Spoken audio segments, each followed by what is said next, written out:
હા, ઉંડેરા આવાસ છે. આ કાસ ભરાઈ જાય છે અને કોઈ સાફ કરવા આવતું નહીં. અને આ જ્યારથી આ પંચાયત કોર્પોરેશન આવ્યું છે ને ખરે, તો ત્યાંથી કોઈ લોકો આવતા નહીં જોવા.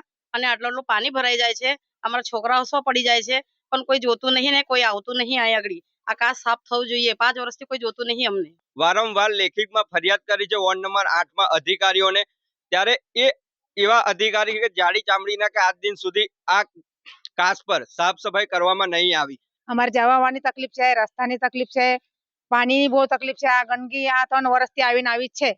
આ બાજુ કોઈ આવતું પણ નહીં અને કોઈ જોતું પણ નહીં. અત્યારે જો કેટલી તકલીફ છે અમારે જવા આવવાની. બધી ઠેઠ સુધી ઘર સુધી અમારે રસ્તો પણ નથી જવાનું.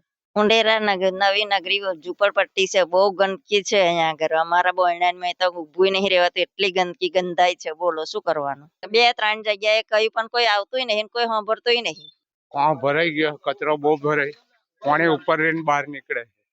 પછી ગંદકી એટલે પૂરાઈ ગયો એટલે પાણી બહાર નીકળી જાય. ये हमको ये पानी की तकलीफ है, ये आने जाने की तकलीफ है, हमको हर बात की तकलीफ है यहाँ। ये कौन सी जगह है? ये इंदिरा नगर है।